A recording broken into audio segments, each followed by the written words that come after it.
Oke, oke, oke. Mbak pakai akun super team. Iya. Assalamualaikum warahmatullahi wabarakatuh. Masya Allah, sudah berapa? Malam ini teman-teman, insya Allah malam ini saya akan live bareng Coach Tom. Wah, siapa sih nggak kenal sama Coach Tom? Pasti semua kenal ya, the legend. Semua para business owner saya yakin kenal banget sama Coach Tom karena beliau sudah banyak sekali memberikan coaching kepada para business owner sehingga bisnis mereka bisa autopilot. Di sini ada siapa aja? Ini ada yang aku kenal nih. Ada Mbak Eti, Masya Allah, dari Karawang. Ada Mas Iful, betul? Ada Mas Singgi, halo Mas Singgi. Ada Mas Raihan. Siapa ini? Mas Ria, apakah iya? Betul? Masya Allah, rame. Waalaikumsalam Mas Isa. Waalaikumsalam. Halo semuanya, alhamdulillah. Teman-teman jangan lupa ya, nanti siapin pertanyaan-pertanyaannya. Kita akan undang kostum nanti sekitar jam 7.15 ya. Kita akan undang. Aku Samsul oh iya gitu. Nanti siapin aja dulu pertanyaannya yang banyak ya. Siapin pertanyaannya. Kira-kira apa sih kostum rahasianya supaya bisnis itu bisa autopilot? Silakan ditanya. Karena ya masa iya nanti kita apa-apa masih Superman, iya kan, harus sudah super team, kemudian juga harus bikin bisa autopilot. Masa iya setiap hari masih ngurusin orderan, betul? Masa iya tim-tim itu setiap hari harus sama kita diapain? Kasarnya mah banyak bilang, teh kenapa ya tim aku udah dipecut dulu. Pecut, apaan itu pecut? Kan agak mengerikan juga ya. Nah nanti jangan-jangan nih, nah ini dia, jangan-jangan tim kita tuh udah bagus-bagus, tapi kitanya nih sebagai business owner yang belum paham apa yang harus kita lakukan supaya bisnis kita ini bisa autopilot. Siapa yang nggak pengen nih bisnisnya besar, terus kitanya bisa jalan-jalan, kita bisa tinggalin, tersistemasi dengan oke. Siapa yang nggak mau? Pasti semua pada mau dong ya tentunya, karena ya masa iya kita business owner masih aja ngurusin hal-hal teknis. Kapan lagi? Ya mulai sekarang kita harus bikin bisnis kita menjadi autopilot. Aku absen dulu ya. Bandung hadir. Oke. Dari mana lagi ini yang hadir kira-kira teman-teman? Salam dari Lombok. Masya Allah, jauh sekali. Ini bisnisnya kira-kira apa aja teman-teman? Boleh dong di share di kolom komentar. Teman-teman bisnisnya apa aja nih sekarang? Apakah ada yang bergerak di bidang fashion? Apakah ada yang di bidang skincare, properti? Jayapura hadir jauh, Masya Allah, dari Mas Reno Pandu. Ayo kira-kira bisnisnya apa aja, boleh dong, aku pengen tahu bisnisnya apa. Karena nanti teman-teman harus bertanyanya juga tentunya terkait sama bisnis dong. Masa bisnisnya teman-teman kita, ya bisnis kita sendiri ya. Purwokerto hadir, Mas Singgi Fashion. Wah luar biasa. Mas Singgi apa nama brandnya untuk fashionnya? Lukisan, oke. Di kota mana ini? Mbak Thomas ya, cek rumah yuk. Nah jangan lupa ya, follow cekrumahYuk.id. Teman-teman yang cari lukisan harus cantik ya. Semua gedung pasti punya rumah atau apa ya, pasti butuh lukisan ya. Apalagi kalau teman-teman punya gedung, punya kantor gitu. Saya fashion baju mbak, mantap. Properti juga ada. Jadi banyak ya, cek rumah kayu ini ada lukisan, ada properti. Oke, ada siapa lagi kira-kira? Mas Alfian Syah, kemudian ada Dian, Mas Dian, Nurdin Isme, jaringan internet, oke, fotokopi juga, mantap, fotokopi ya. Ini ngomongin bisnis kan bisa macam-macam ya teman-teman ya. Tapi apakah membuat bisnis bisa autopilot itu caranya macam-macam juga? Nah ini dia nih, nanti dikupas tuntas sama Coach Tom. Teman-teman wajib tanya-tanya, jangan lupa kapan lagi kita dapat ilmu gratis di sini di workshop di seminar kok di seminar sih, di live kita malam ini. Tentunya karena Coach Tom itu adalah mastahnya membuat bisnis itu bisa autopilot. Kliennya sudah banyak sekali, sudah banyak terbukti. kemudian juga cara bangun tim juga kostum tahu bagaimana caranya. Dan kita nih sebagai business owner harus sehat secara mental teman-teman, karena pasti ya mengalami pasang surut, naik turun, bingung strategi di mana, harus cari ilmunya. Sepertinya kostum sudah hadir. Oke, bagaimana kalau langsung saja kita invite.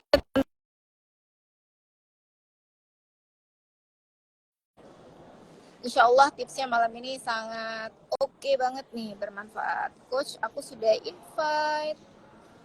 Oke, wah mantap. Selamat malam. Selamat malam Coach Tom, bagaimana Apa kabar, kabarnya? Teh Tantri? Sehat? Alhamdulillah aku sehat Coach. Hari ini aku baru beres workshop Kang Dewa. Tadi kita bahas tentang marketing. Iya, bahas tentang growth hacking. Ceritanya extreme growth hacking. Bahas itu Coach. Tadi juga banyak sekali business owner yang kesulitan mengenai autopilot ternyata. Kan ada sesi mentoring sama saya. Tanya-tanya nih pengen bisa autopilot. Saya bilang pas banget nih, kostum lah jagonya di sini. Mantap, Oke. mantap. Kita sapa-sapa dulu ya Coach ya. Di sini tadi udah banyak yang sudah hadir teman-teman. Di sini ada Inti Sal Kamila. Oke, ini boleh dong, saya pengen tahu bisnisnya apa aja. Tadi ada beberapa Coach, ada yang bisnis properti, ada yang mesin fotokopi, ada fashion gitu kan ya. Kemudian juga ada furniture, juga ada.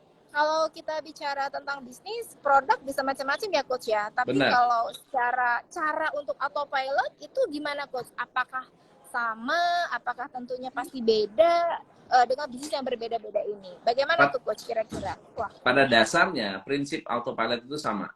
Hampir semua bisnis itu memiliki format atau fondasi yang sama. Yang berbeda adalah industrinya, produknya. Jadi kalau bungkusnya sama-sama butuh blueprint, sama-sama membutuhkan tahapan desain, sama-sama membutuhkan tahapan building, sama tahapan untuk growing. Semuanya punya tahapan yang sama. Yang kedua, yang membedakan adalah business owner-nya. Business owner-nya mau full autopilot atau bisnisnya mau partial autopilot atau tidak mau autopilot sama sekali. Nah, oke, betul sekali nih Coach. Ada yang mengatakan gini, aku pengen autopilot, tapi nih Coach, beberapa part masih pengen dipegang.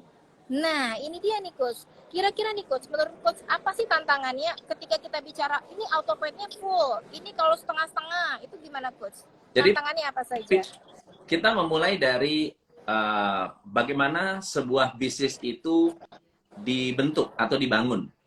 Biasanya bisnis itu dibentuk berdasarkan ide dari seorang founder. Saya punya ide, lalu ide itu saya jadikan sebuah bisnis.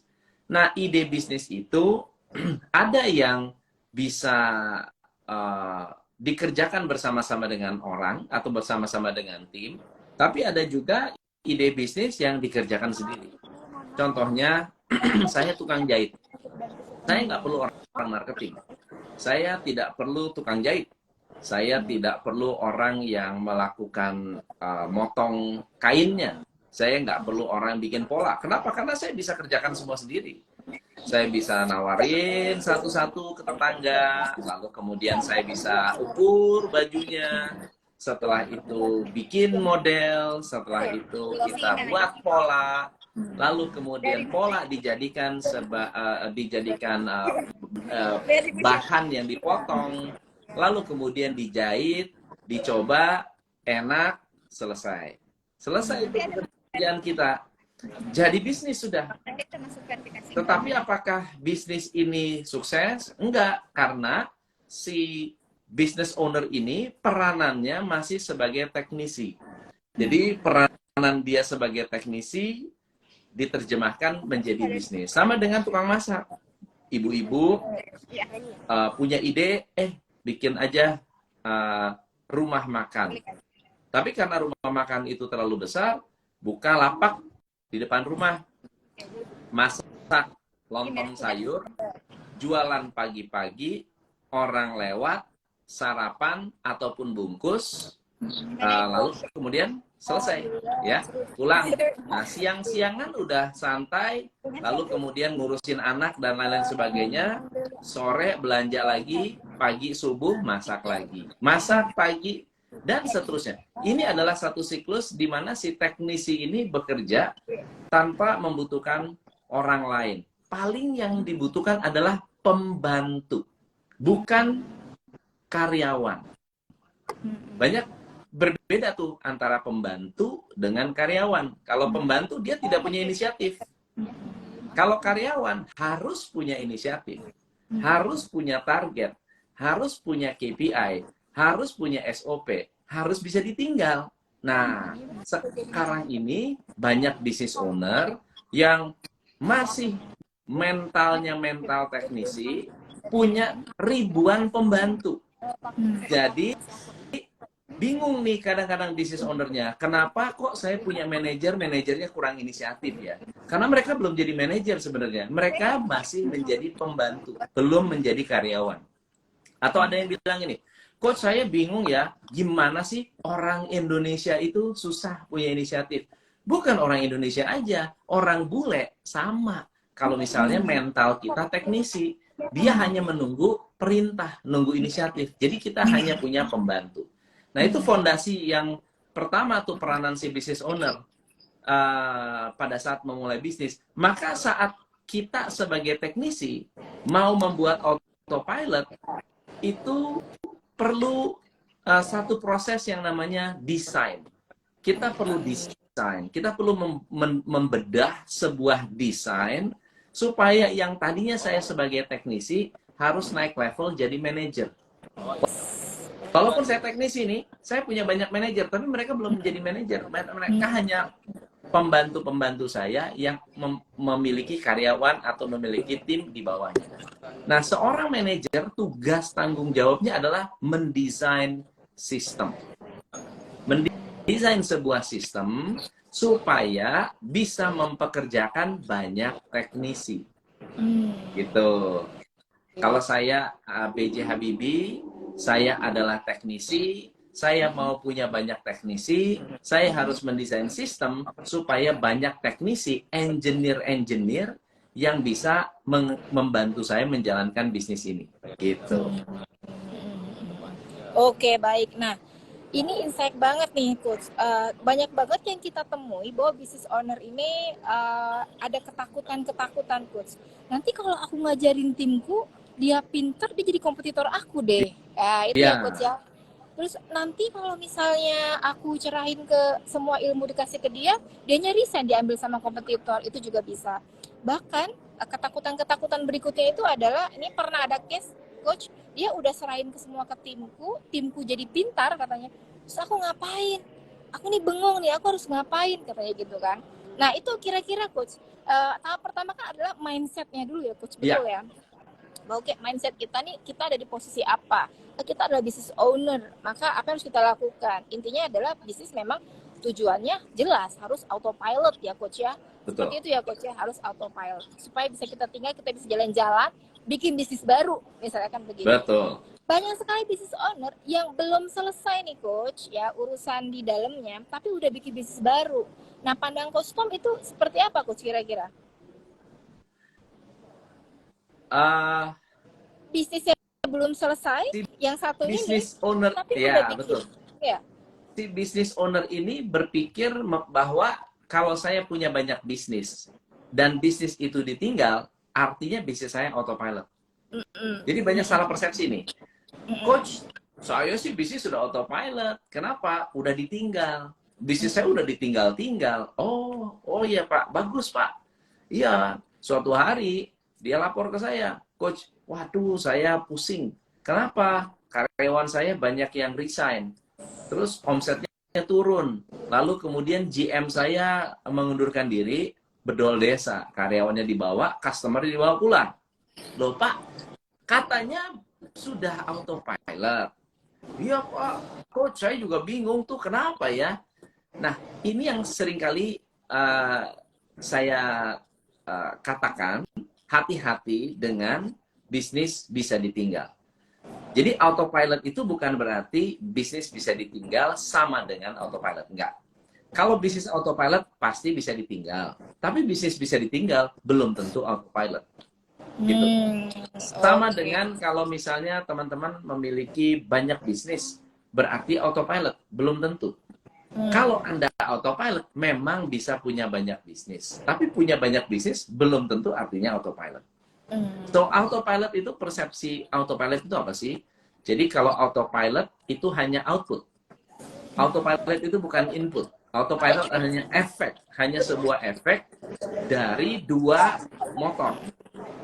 Motor pertama adalah sistem, motor yang kedua adalah people. Motor ini harus kerjanya bareng. Nggak bisa kerja sendiri. Contohnya misalnya begini.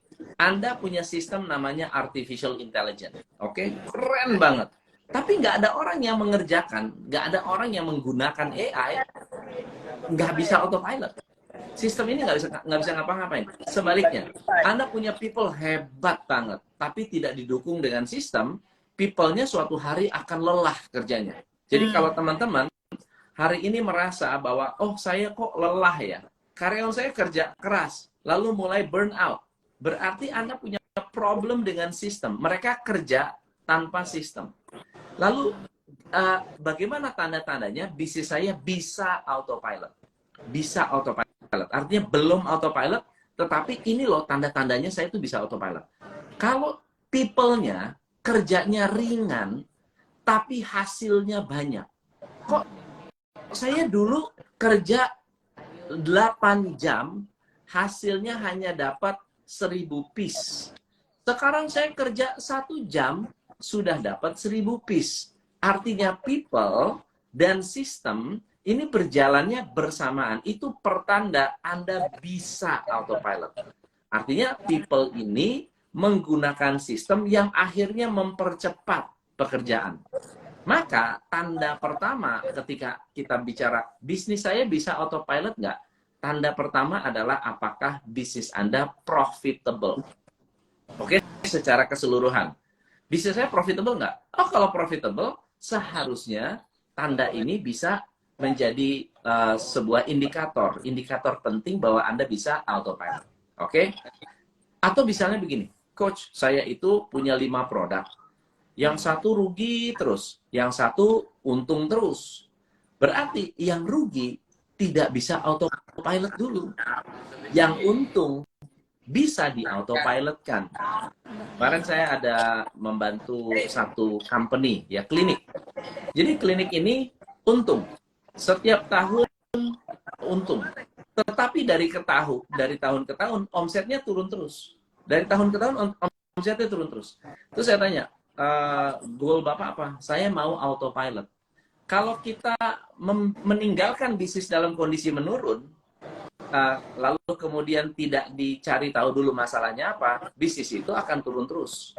Ya kan? Sama dengan kalau misalnya Anda berada di jalanan turun, lalu Anda gas, turunnya lebih cepat. Bukannya harus digas, malah harus direm.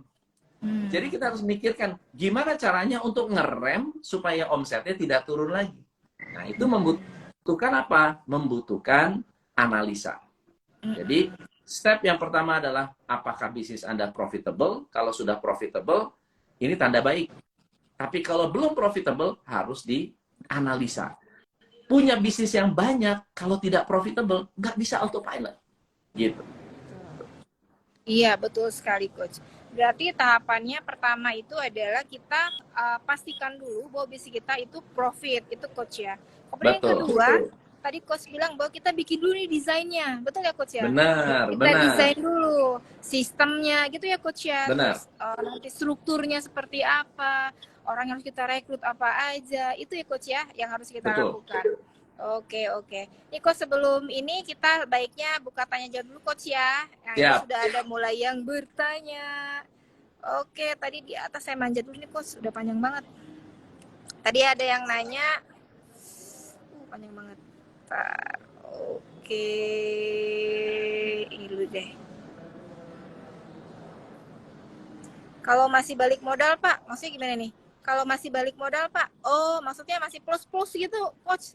Itu gimana? Ya, Apakah sudah jadi bisa bisnisnya autopilot nih, mungkin Coach? belum untung ya, baru Iya, impas ya, baru break pas, even. betul. Nah, kalau Anda Itu masih gimana? baru break even, harus dilihat kenapa kok belum benar-benar menguntungkan. Bisnis-bisnis yang baru break even biasanya problem antara pasar dengan produk itu belum matching. Jadi kalau di autopilot itu ada 4 fondasi besar.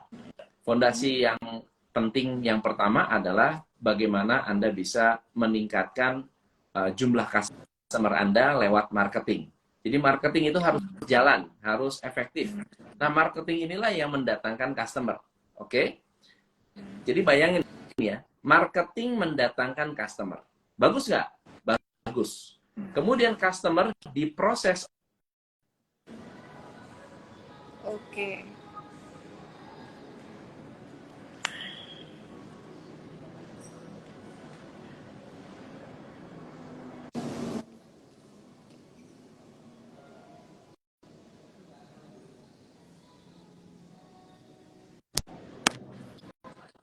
Setelah bayar, kita bisa lihat datanya di laporan keuangan.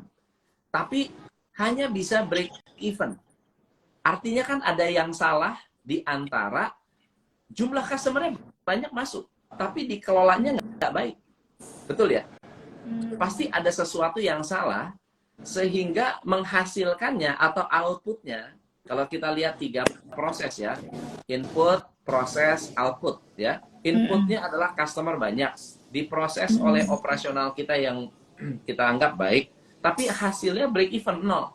1 minus 1 sama dengan 0. Harusnya 1 minus setengah, hasilnya dapat setengah gitu ya. 1000, kita dapat 1000, habis 1000, ya 0. Itu namanya break even, teman-teman.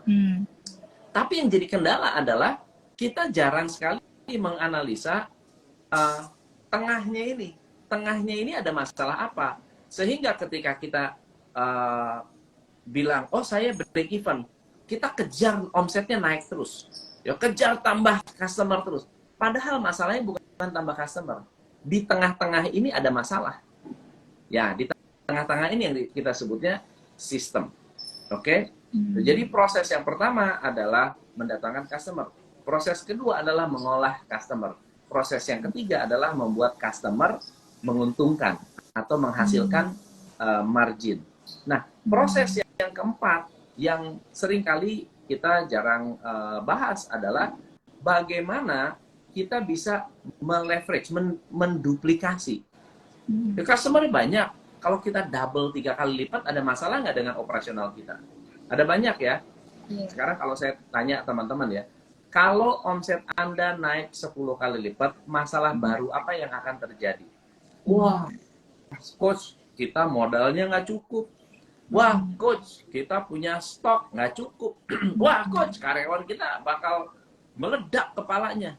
Wah, coach, nggak bisa. Kenapa? Tempat kita nggak cukup. Jadi, omset naik punya masalah. Makanya kalau omset naik punya masalah, berarti kita masih belum merancang sebuah desain untuk membuat bisnis kita scale. Makanya ada istilah tuh yang ketiga tuh. Kita pertama adalah desain, yang kedua membangun, building, yang ketiga scale. Kenapa? Pada saat kita membangun, mempersiapkan diri, kalau naik 10 kali lipat, 20 kali lipat, kita masih aman, masih happy, masih tenang tidurnya. Karena bisnis itu jangan pikir bahwa saya bermasalah kalau omset turun. Jangan salah loh. Omset naik juga ada masalah. Masalahnya masalah baru. Gitu. Kalau nggak percaya, coba cek. Karyawan Anda sekarang menerima chat 100 satu hari. Oke? Lalu kemudian dibantu oleh super team. Ikut Kang Dewa. Tiba-tiba chatnya menjadi 1000. Nggak usah banyak-banyak deh. 1000 chat satu hari. Kira-kira ada masalah baru nggak? Ada. Masalah baru apa? Customer banyak kecewa. Nah, kalau customer banyak kecewa, kenapa? Karena kita hanya mengandalkan people, tidak mengandalkan sistem. Gitu. Jadi people dan sistem harus berjalan seimbang. Oke. Oke, nah teman-teman, Maka tantangan, jadi setiap fase ya itu ya coach ya, pasti ada tantangannya masing-masing. Betul ya Benar. coach ya. Nah, kalau supaya kita bisa menjadi autopilot itu, maka antara people sama sistem itu harus ada. Karena kebanyakan juga kok saya temui, wah ini people oke, orang ada semua, tapi sistemnya nggak dipakai coach. Iya, Contoh misalnya, dalam sistem pengiriman barang nggak ada, sistem buat input barang, betul. gudang nggak ada, bahkan sistem buat humannya sendiri itu juga nggak ada. Padahal itu harus diperhatikan betul-betul ya coach ya. Betul. Oke, untuk masalah sistem ini gitu. Coach, ada pertanyaan selanjutnya nih Coach. Coach izin bertanya, kalau mau autopilot, apakah harus ada kepala perusahaan yang mewakili kita sebagai business owner atau pekerja semua dengan SOP yang ada? Ya, Baiknya gimana nih Coach? gini, autopilot tentunya bayangkan Anda adalah pilot. Ya, Anda adalah pilot. Jadi nanti pilotnya bisa gonta-ganti. Oke? Tetapi prinsip dasarnya adalah seorang pilot itu kalau pesawat mau autopilot, maka pilot ini harus memiliki banyak instrumen, alat bantu. Supaya apa? Supaya si pesawat ini bisa stabil jalannya. Gitu kan ya? Pertanyaannya adalah, kalau sudah stabil, apakah pilotnya bisa terjun payung keluar lalu kemudian pesawatnya diterbangin sendirian? Kan nggak bisa. Jadi ada yang namanya leadership. Walaupun bisnis Anda sudah tersistemasi, sudah autopilot, sudah bisa ditinggal, bisnis itu tetap membutuhkan arahan. Kalau mengarahkan bisnis, bukan berarti bisnis Anda tidak autopilot loh. Karena Bill Gates itu masih ke kantor. Warren Buffett itu masih ke kantor. Steve Jobs kalau masih hidup, masih ke kantor. Gitu. Elon Musk masih di kantor. Tapi bukan berarti mereka masuk kantor untuk ngurusin urusan operasional. Misalnya, ngurusin tagihan, masih nagihin customer, masih nyari pelanggan-pelanggan baru, masih macam-macam lah pekerjaannya. Gitu. So, itu yang harus kita lihat. Jadi butuh pemimpin nggak? Harus ada leadership. Harus ada leadership. Bukan hanya semua karyawan kerja lalu autopilot. Bisa seperti itu, bisa kalau Anda memiliki struktur organisasi yang benar-benar kuat. Gitu. Orangnya kuat, struktur organisasi kuat, sistemnya kuat, key performance indicator-nya kuat, lalu kemudian bisnis itu bisa berjalan secara mandiri. Nah, teman-teman betul banget. Maka hal pertama adalah desain dulu, bikin dulu desainnya. Strukturnya Benar. seperti apa, leadernya itu nanti siapa aja ya coach ya, supaya nanti kita udah nggak ngurusin ke teknis untuk eksekusi lagi, kita udah mikirin jauh mengenai strategi, bahkan bisa jadi leader inilah nanti yang mikirin masalah strateginya. Benar. Seperti itu. Benar. Oke, Coach ada pertanyaan lanjutan nih. Coach, bagaimana cara mengatasi kasir yang semrawut? Nah, kalau pakai mesin kasir ketika warung lagi rame malah tidak bisa atau tidak sempat menggunakan mesin kasir. Nah, itu gimana nih, Coach? Udah Itu kan punya sama sistemnya? Ya. Itu yang tadi baru kita bahas. Ya, berarti, udah punya sistemnya ya, Coach ya, berarti betul. di sini. Antara orang, kita perlu cek ya, apakah masalahnya di orangnya, masalahnya di si mesin kasirnya, jangan-jangan orangnya nggak terlatih. Karena contoh begini, apa yang terjadi kalau Anda pergi ke supermarket, lalu kemudian rame sekali pas Lebaran, lalu kemudian karena saking ramenya, lama kalau pakai mesin kasir, ya, lalu kemudian kasir bilang, udah deh saya hitung manual. Hitung 1, 2, 3, 4, 5, 6, 7. Oke, 1 juta. Masukin tanpa motong. Ada nggak seperti itu? Pernah nggak ketemu? Ke supermarket, pernah, Coach. Ya, ke supermarket, lalu kemudian di bypass. Nggak pakai mesin kasir sama sekali, lalu kemudian nggak dimasukkan ke dalam item, nggak ada nota, nggak ada apa-apa. Lalu kemudian di bypass. Kalau pernah, yang masalah mesin kasirnya atau skill karyawannya. Kalau misalnya masalah, ini saya pernah kejadian di Bima. Nggak usah di Bima lah, ada beberapa tempat lain yang punya toko gitu ya. Toko karena rame, karena lagi rame, mbak, saya cuma beli rokok satu, mbak. Aduh, mbak, nggak usah pakai nota, nggak usah pakai bon, udah saya kasih duitnya aja deh. Langsung di bypass. Boleh nggak? Kalau Anda memperbolehkan, berarti Anda membypass sistem Anda karena kasirnya kurang cekatan, maka sistem Anda akan hancur. Ya, betul. Dan betul. orangnya tidak akan terdidik. Orangnya tidak akan berkembang, nggak akan pernah berkembang. Nah, lalu kemudian kita analisa, ternyata pada saat dia menggunakan mesin kasir, aman, nggak ada kebocoran. Stok juga bisa ke kontrol, karena kan dipotong ya, stok itu akan dipotong. Sekarang ketika di bypass, stoknya masih ada, tapi duitnya masuk. Karena stoknya masih ada, duitnya masuk, kasir bilang, ini duit apa ya? Tadi beli apa customernya? Dia anggap apa? Kelebihan uang. Uang. Karena dianggap kelebihan uang, uang itu nggak dimasukin ke kasir, nggak dimasukin ke kantor. Kenapa? Kelebihan. Berdasarkan data, stoknya masih ada, tapi di gudang stoknya udah hilang, udah nggak ada. Kenapa? Kan tadi customer bypass. Nah, lalu kemudian, ternyata begitu. Kita perhatikan cara kerja. Ternyata kasirnya memang lambat. Dia nggak bisa ngetik cepat. Nah, apa yang kita lakukan? Kita lomba kasir. Bikin lomba cepet-cepetan dan akurat. Cepat belum tentu akurat. Cepat harus akurat. Nah, kita bikin lomba tuh. Ayo, kamu 10 item. 1, 2, 3, tag. Berapa cepat mereka? Tet. Maka muncullah istilah barcode. Muncullah scanner. Muncullah stok opnam menggunakan barcode scanner. Jadi nggak pakai istilahnya, nggak pakai ketik ya, nggak pakai ketik rokok, dia nyari lagi ya, dipencet, ini cuma scan, tet. Jadi semakin cepat, semakin cepat juga transaksinya. Di samping itu motong stok dan seterusnya. Jadi perhatikan apakah sistem kasirnya yang tidak relevan lagi ketika Anda berkembang, yang seharusnya sudah tidak perlu lagi ngetik, ya, atau proses Anda yang ada masalah. Misalnya, customer order Anda baru input belakangan. Padahal pada saat order Anda bisa input dulu. Pada saat customer keluar, Anda tinggal print, krek, tinggal ngeprint. Jadi bagaimana proses Anda dalam mengelola itu? Atau yang ketiga adalah si kasirnya memang nggak kompeten, kasirnya itu nggak terlatih. Akhirnya membuat lambat gitu.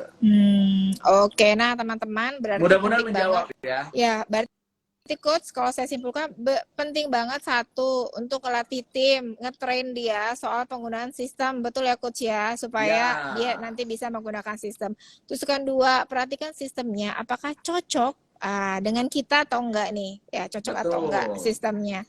Terus kemudian yang berikutnya yang ketiga, timnya harus menjalankan SOP-nya. Ketika kita bicara harus pakai mesin kasir, maka ya harus tetap pakai mesin kasir. Mau segimana ngototnya si customer ini, betul ya coach ya, seperti itu. Betul, karena nanti akan kerepotan pada saat stock opening biasanya coach ya, di ending tuh. Balance produk sama uang nih yang keluar, yang uang yang masuk ada berapa itu harus dicek. Maka nggak balance nanti KPI finance nanti tidak tercapai ya coach, betul ya di sana ya. Betul. Seperti itu teman-teman ya. Ada lagi nih coach pertanyaan, bagaimana mengelola customer? Bagaimana coach kira-kira mengelola customer? Tadi kan coach sudah nyinggung-nyinggung masalah customer nih. Apa yang harus dilakukan supaya mungkin ya customer kita itu bisa repeat order coach? Misalnya apalagi yang pakai pasukan nih reseller, supaya dia nggak lari nih ke kompetitor kita. Pokoknya cuma jual produk kita aja. Kira-kira coach ada tips nggak coach supaya dari customer kita ini bisa terpelihara dengan baik nih coach? Customer itu unik ya. Hari ini customer banyak berubah. Apalagi customer kita sekarang sudah semakin demanding. Demanding itu nuntutnya banyak. Dia nggak hanya sekedar mau beli produk kita, tapi menuntut kita untuk semakin berkembang juga. inovatif. Untuk bisa mengelola customer, kita harus memastikan bahwa kita memang melayani customer yang tepat. Kita bisa melayani customer banyak, tapi kalau tidak tepat, mereka juga akan mundur, ya, atau tidak akan bertahan lama. Kenapa? Ya bukan customer yang tepat. Kalau Anda sudah mendapatkan customer yang tepat, pertanyaan yang kedua adalah apakah kita sudah memberikan solusi atas kebutuhan mereka secara tepat juga. Jadi kebutuhannya terpenuhi sesuai dengan porsi yang mereka inginkan. Karena bisa aja kita membuat sesuatu yang sesuai dengan kebutuhan customer, tetapi kurang. Mesti ada kurangnya. Kurang inilah, kurang itu. Jadi customer harus mengisi kekurangan itu. Ngisi kekurangannya kemana? Ya ke kompetitor kita. Yang mungkin lebih, ya kalau ditanya gini, kalau saya bikin KPI, saya sama super team, saya happy. Tapi sayang ya, super team itu tidak punya misalnya artificial intelligence. Karena saya sudah mulai menggunakan artificial intelligence. Customer saya butuh itu. Nah, coba, misalnya contoh ya. Atau misalnya begini, wah saya super team asik nih, karena pelayanannya bagus banget. Cuma sayang ya, kita itu kok nggak diajarin caranya bikin software. Bisa jadi kekurangan-kekurangan itu yang ada di kita, kita secara nggak sadar, customer membutuhkan, tapi kita tidak penuhi. Akhirnya membuat customer itu berpindah. Bukannya kita jelek, bukannya kita nggak bagus. Nah, pertanyaan yang ketiga yang harus kita cek adalah seberapa besar customer ini atau seberapa sering produk kita dipakai oleh konsumen kita. Kalau Anda beli, ada produk ya yang sehari-hari dipakai, berarti bisa diprediksi setiap bulan mereka pasti beli.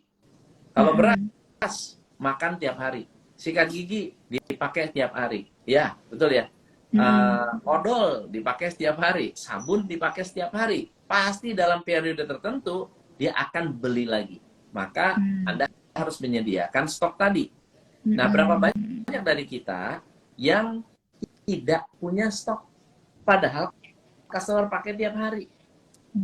Pada saat datang, ini ada nggak? Wah, kosong. Banyak kali saya datang ke, hari ini saya makan di salah satu restoran yang udah langganan. Lalu kemudian kita, langganan, beneran langganan. Cuma mungkin setelah pandemi agak sedikit menurun, jadi mereka menunya dikurangin. Tapi menu yang dikurangi tadi itu masih ditampilkan di buku menu mereka. Jadi kalau dilihat sold out, kosong. Saya bilang, ini apa? Kosong, ini kosong. Ada makanan yang oke, maksudnya makanannya ada, tetapi bahan utamanya itu kosong, gitu. Oh ini ada, cuma bahan utamanya kosong. Nggak apa-apa diganti ya, misalnya daging diganti sama tahu, itu kan, wah nggak cocok ya, gitu. Nah, berapa banyak dari kita yang tidak mengerti customer itu pakai produk kita berapa sering? Kapan dia butuh? Mereka, kalau misalnya orang beli sabun, nggak beli setiap hari juga. Tapi kita harus tahu kapan orang itu butuh. Saat mereka butuh, kita hubungi, mereka akan bilang, aduh thank you ya udah diingetin. Tapi kalau misalnya saat tidak butuh, mereka bilang, Bu beli sabun Bu, kemarin Ibu beli sabun ini kan, sekarang ada sabun yang baru Bu, model baru, gaya baru, dengan fungsi yang baru. Aduh saya nggak butuh, yang kemarin juga belum habis, gitu. Saya cuma butuh yang kemarin. Nah, berapa banyak dari Anda yang sebetulnya nggak memahami pola konsumsi produk kita. Jadi 3 hal itu nggak boleh lewat. Sesuai dengan target market kita, solusinya nggak boleh kurang, nggak boleh lebih, ya. Dan yang ketiga adalah mereka menggunakan produk kita, kita paham betul. Kira-kira gitu. Iya. Nah, teman-teman, berarti penting banget nih untuk meriset.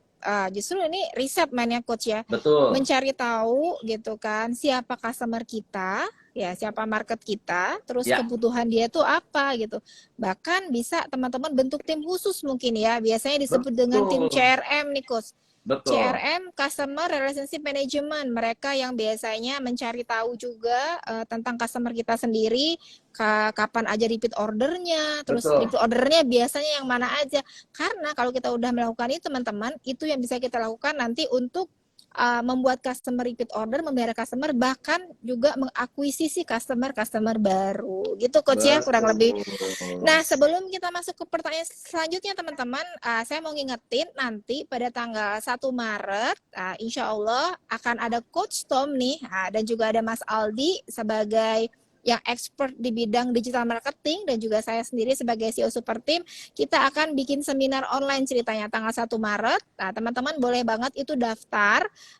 Tinggal cek aja Instagramnya superteam.consultant. Nanti di sana ada klik buat daftar, langsung aja daftar di sana teman-teman ya. Dan insya Allah kita akan kupas tuntas dari mulai setting goals dulu nih, teman-teman harus punya goalsnya dulu. Kalau kita bangun bisnis, kita harus tahu mau bawa kemana bisnis ini, kita bicara goalsnya dulu. Kemudian kita akan coach akan beritahu nih apa aja tipsnya supaya bisnis kita bisa autopilot. Nah, akan lebih detail lagi dari pertanyaan teman-teman malam ini, akan kita bahas di sana.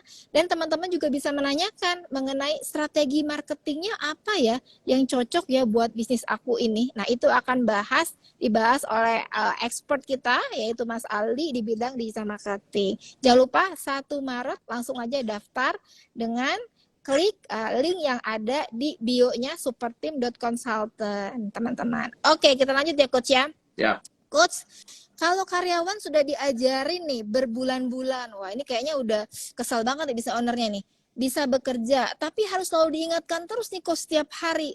Kira-kira coach itu biasanya problemnya di mana nih coach? Dan apa yang harus kita lakukan? oke.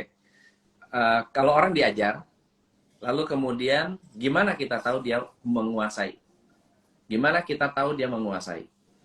Atau gini deh, kita naik mobil ya, belajar naik mobil. Dikasih teori, diajarin teorinya. Gimana kita tahu orang itu benar-benar bisa naik mobil? Harus turun ke jalan. Betul nggak ya? Harus turun ke jalan, setelah turun ke jalan, dites. Satu, oke mundur, bisa nggak? Mundur, parkir, maju, nyalip, ya. Kemudian apa namanya? Apalagi?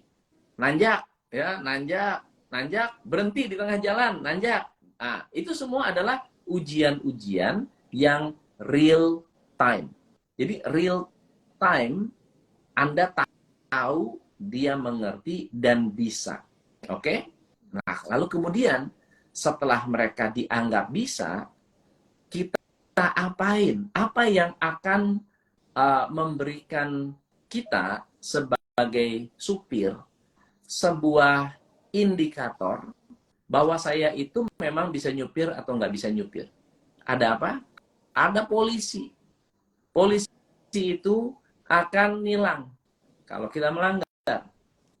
Polisi menciptakan rambu-rambu lalu lintas untuk kita pakai, untuk dipatuhi. Di dalam bisnis juga sama. Kita boleh training berbulan-bulan, tapi nggak pernah ada ujiannya, nggak pernah dites. Ya, kita juga nggak tahu orang itu bisa apa nggak. Oke? Itu yang pertama. Yang kedua, kita sudah tes, tapi nggak pernah dikasih rambu-rambu. Rambu-rambu itu kalau gini salah, kalau gini benar. Ya, rambu-rambu tentang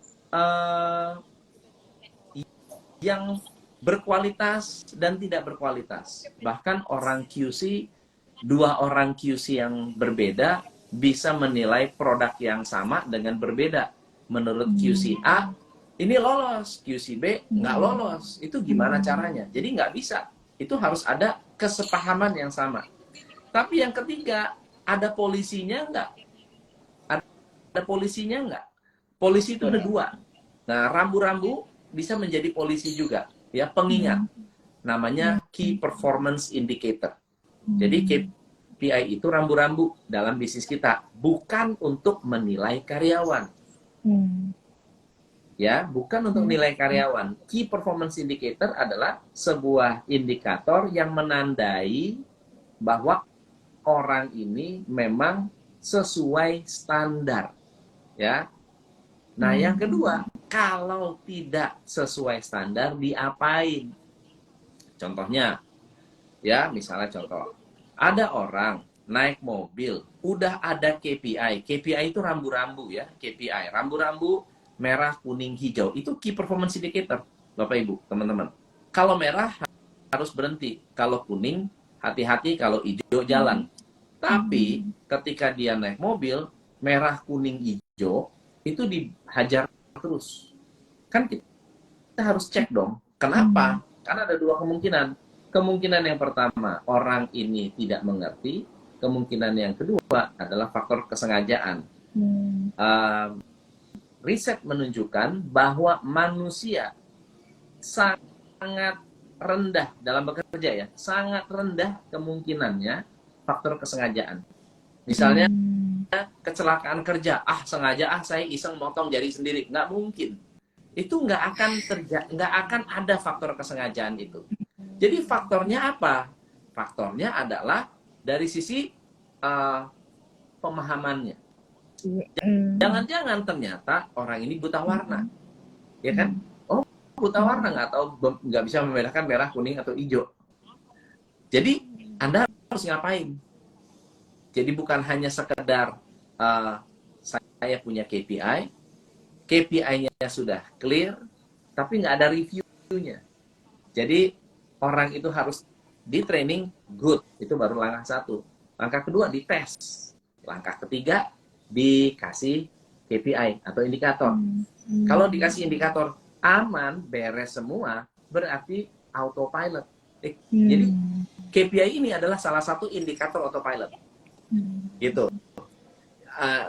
Kalau misalnya pelanggaran terus yang terjadi, itu berarti ada banyak faktor yang harus harus dianalisa berkaitan dengan sistem di dalam bisnis kita. Begitu. Iya. Oke. Nah, teman-teman, maka yang harus kita lakukan pertama ya, kalau misalnya teman-teman belum punya timnya, satu, proses rekrutmen seleksinya harus betul. Apakah orang ini cocok sama kompetensinya dengan kompetensi untuk mengerjakan posisi ini gitu, coach ya, itu pertama. Betul. Terus yang kedua, orang ketika masuk diedukasi, di training, diajarin, dimentoringin dengan konsep mentoring yang sesungguhnya, coach ya. Betul, coach ya, karena ada kadang-kadang ngajarin, ngasih tahu, udah diajarin gitu kan ya.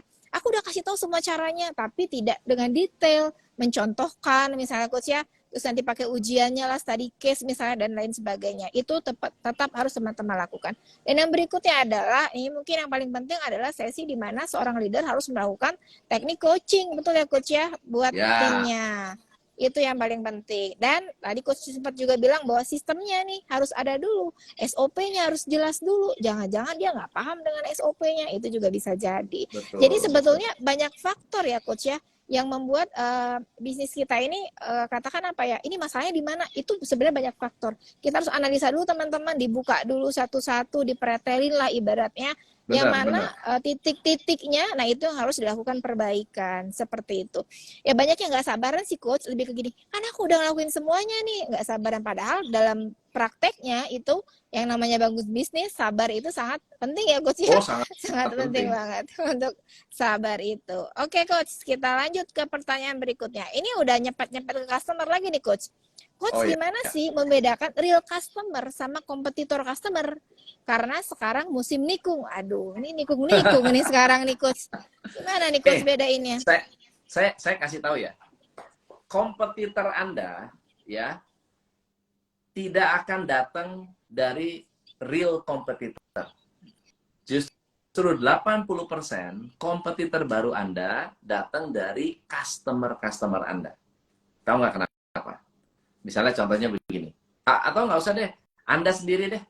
Berapa banyak dari teman-teman ya yang memulai bisnis gara-gara menjadi customernya siapa, lalu kemudian Anda lihat, oke juga nih. Misalnya contohnya Anda beli skincare. Skincare-nya bagus. Anda pakai, wah asik gitu ya. Lalu kemudian pilihannya dua. Anda jadi customer-nya terus, atau Anda lihat, ih gila ya, MS Glow bisa punya private jet.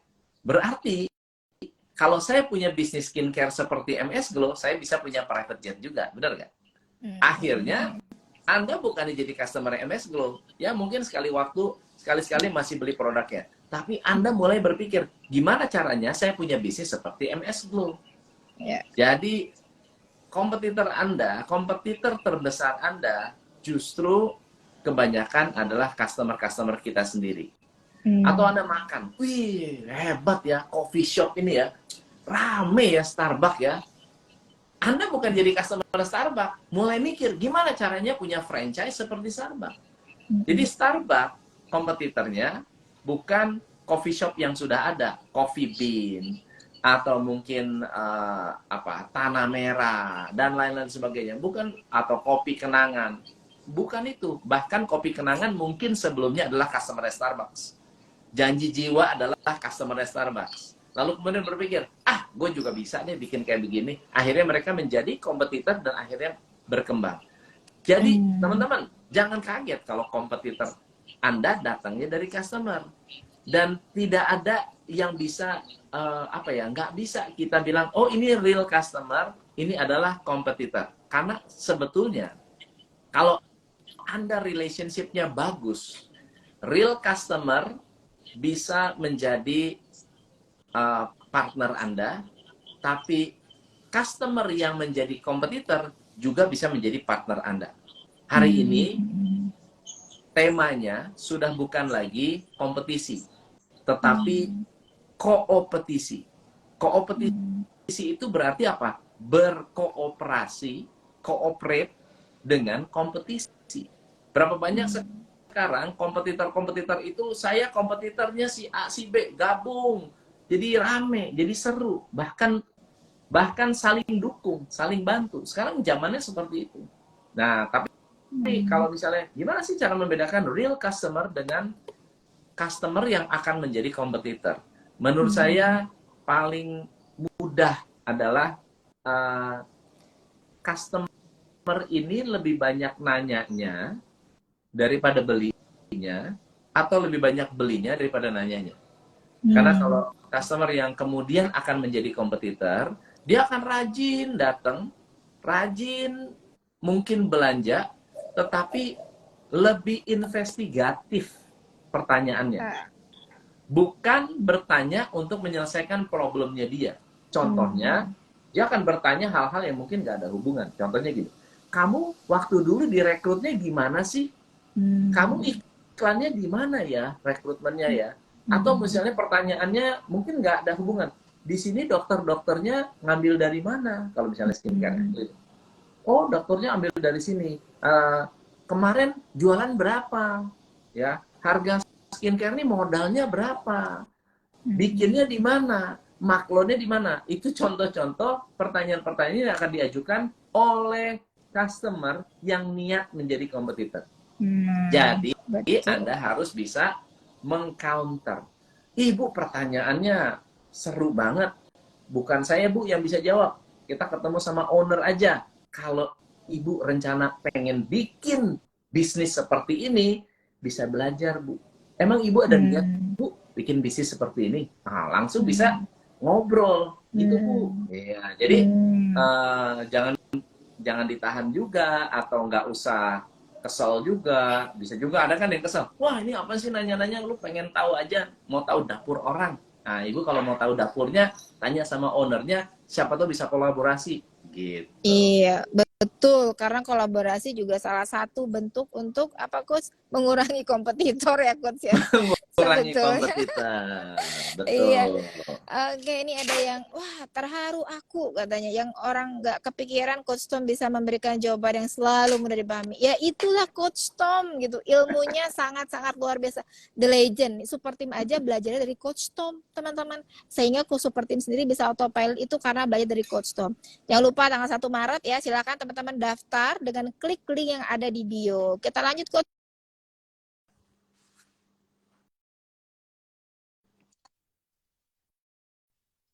Kameraku tiba-tiba hilang nih Coach. Oke, pertanyaan berikutnya. Oke, mana nih? Teman-teman yang mau bertanya, kira-kira apakah ada?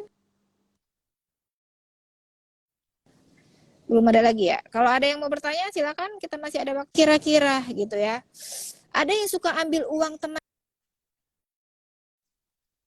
di kantor. Apa yang leader harus lakukan? Nah, sebagai leader nih, ngapain aja nih coach kira-kira? Nah, kalau misalnya ada yang suka ngambil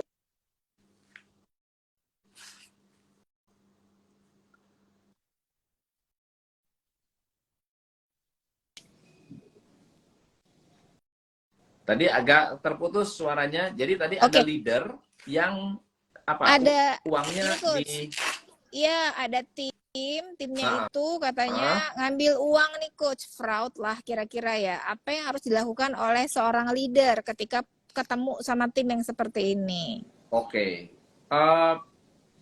Peraturan perusahaan teman-teman bagaimana? Kalau secara normatif, otomatis orang itu tidak bisa dipertahankan karena nilai-nilai penting dalam bisnis salah satunya adalah integritas dan kejujuran. Kita ke customer nggak boleh bohong, ya apalagi karyawan ke karyawan kita sendiri begitu. Jadi peraturan teman-teman bagaimana nih dengan kejujuran? Kalau misalnya ternyata melanggar, ya otomatis tidak bisa dipertahankan. Ya, Anda harus memproses orang ini menjadi apa ya? Ya nggak bisa dipertahankan, gitu. Sebagai leader harus apa? Ya harus tegas. Sebagai leader harus tegas, tidak bisa dibiarkan begitu. Tapi ada juga perusahaan-perusahaan yang, waduh karyawan saya ini kasihan nih. Nanti kalau dikeluarin gimana? Lalu kemudian Anda mau mempertahankan orang ini. Nah, itu kan apa ya? Kita sebutnya hak Anda. Gitu. Tapi kalau sebagai leader, sebaiknya Anda tegas. Kenapa? Karena kalau Anda tidak tegas, orang lain akan menilai Anda tidak mampu menjadi leader. Betul, betul banget coach. Ini juga terkait nih sama pertanyaan ini nih coach. Coach, saya ada karyawan yang sudah pintar masak, pintar melayani pelanggan, kayaknya udah top tim banget ini coach ya, kira-kira. Ya. Tapi karyawan lain bilang dia sering ngambil uang coach, dan saya tidak punya bukti karena usaha belum apa nih maksudnya? Belum jalan atau belum oke mungkinnya maksudnya nih coach ya.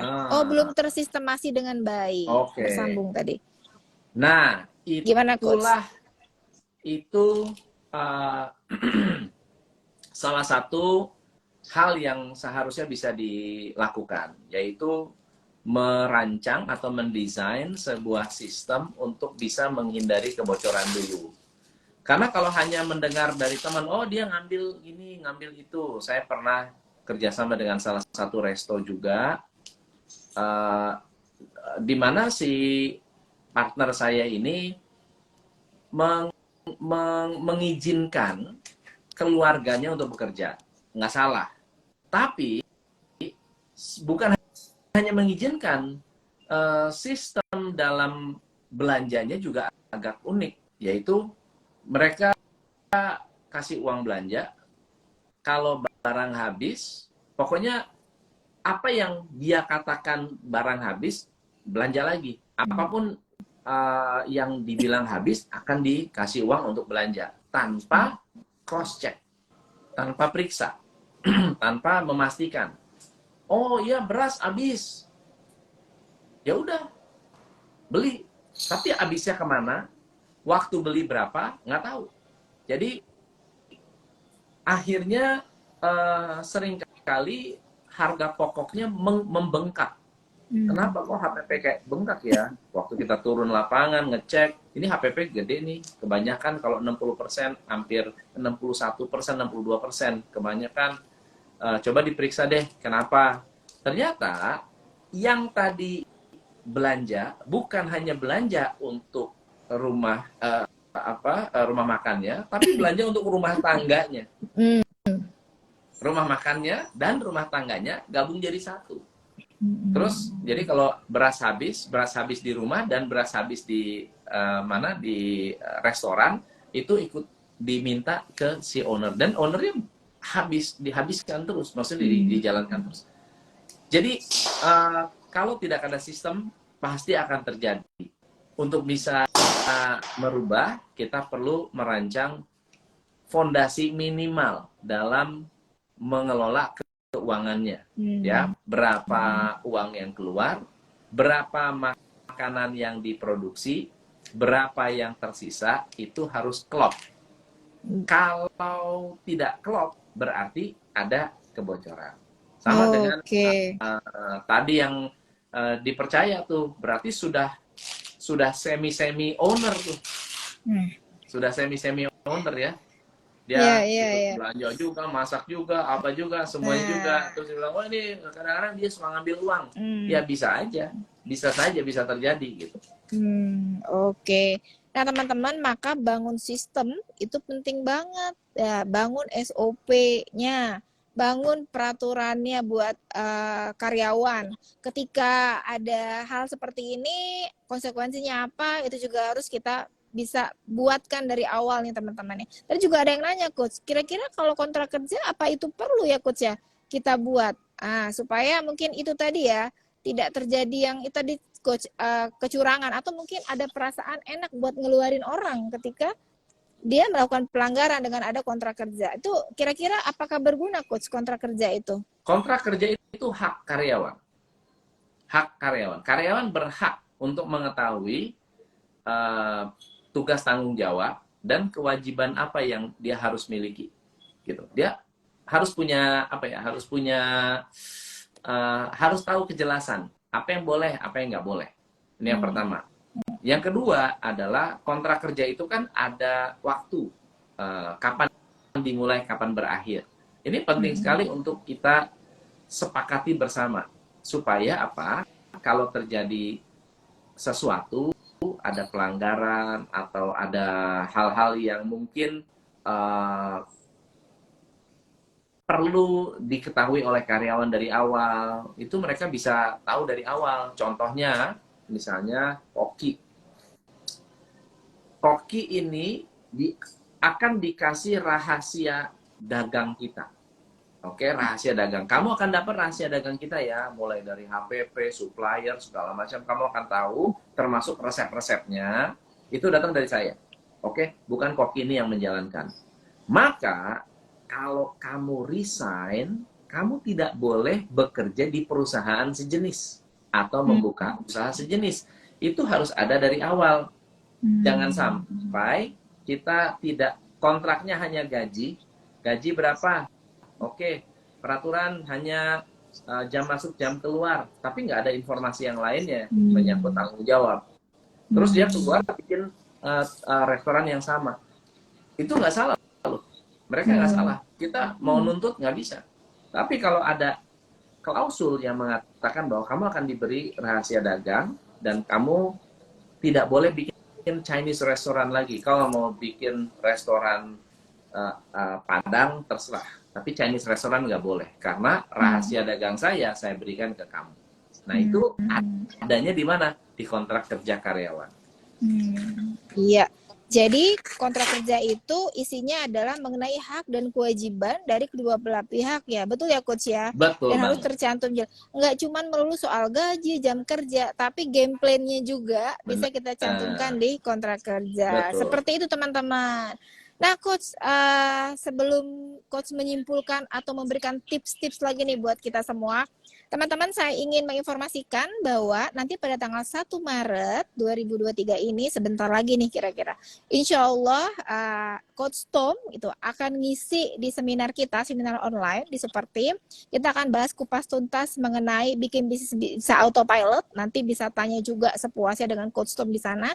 Juga nanti kita akan bahas mengenai strategi digital marketing. Apa yang harus kita lakukan untuk mengoptimasi nih marketing kita supaya bisnis kita bisa scale up gila-gilaan. Nanti juga akan dibahas di sana oleh expert kita yaitu Aldi Syahreza, insya Allah pada tanggal 1 Maret. Silakan amankan seatnya dengan cara klik link yang ada di bio, daftarkan segera diri Anda malam ini juga. Oke, Coach nih karena waktu kita terbatas banget, boleh dong Coach, aku pengen Coach kasih tips nih buat kita semua supaya kita bisa membuat bisnis kita menjadi autopilot. Kira-kira silakan coach, apa saja nih harus kita lakukan? Oke, untuk membangun bisnis autopilot ada 4 syarat. Syarat yang pertama adalah harus profitable.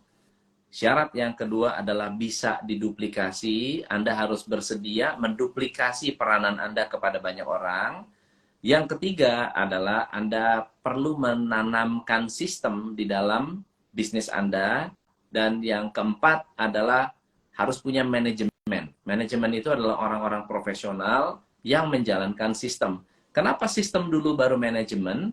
Karena manajemen harus mengandalkan sistem. Bukan sistem mengandalkan manajemen.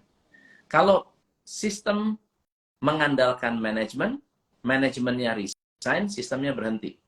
Tapi kalau manajemen mengandalkan sistem, manajemennya resign, sistem tetap berjalan. So, jangan hanya berpikir bahwa sistem itu adalah SOP, sistem itu adalah keseluruhan strategi yang ada di dalam bisnis Anda. Termasuk tahapan dalam mendesain autopilot. Level 1 adalah level design, level 2 level building, level 3 adalah level growing. Jadi 3 level ini perlu Anda lewati. Nggak bisa langsung growing tanpa building, ya. Nggak bisa building tanpa designing. 3 hal itu harus dilewati secara bertahap. Dan kalau Anda belum bisa autopilot, nggak usah khawatir. Ada webinar yang akan membantu teman-teman untuk menganalisa di mana letak kelemahan bisnis saya, bisnis Anda, dan di mana hal-hal yang harus diperbaiki. Apakah Anda memang bisa autopilot atau belum? Kalau belum, kenapa? Kalau bisa, caranya gimana? Kira-kira seperti itu. Mudah-mudahan bermanfaat, teman-teman. Terima kasih banyak coach. Nah teman-teman, tadi coach udah spill nih. Tadi ada 4 dan ada 3. Apa itu tadi? Teman-teman udah inget dong ya. Dari mulai profitable, harus miserable tadi coach bilang ya. Harus ya, intinya miserable adalah sistemasi coach, betul ya. Terus nanti berikutnya adalah harus di manage juga dengan oke. Lalu tadi tahapannya ada lagi tuh 3. Ada tahap design, ada tahap bagian development, kemudian ada tahap tadi grow. Apa sajakah itu dan bagaimana nanti menganalisanya? Coach akan bahas kupas tuntas, langsung bisa diaplikasikan ke bisnis kita masing-masing nanti tanggal 1 Maret. Jangan lupa langsung aja daftar malam ini juga, amankan seatnya teman-teman ya, dengan cara klik link yang ada di bio superteam.consultant. Oke Coach, terima kasih banyak untuk ilmunya. Coach adalah coach terbaikku, Superteam banyak banget belajar dari Coach Tom. Terima kasih banyak untuk waktunya. Sehat-sehat Coach ya, dan sampai ketemu Coach semuanya. Nanti. Ya, sampai ketemu Coach di tanggal 1 Maret nanti ya, jam 19.00 insya Allah. Terima kasih banyak Coach. Bye-bye. Bye-bye.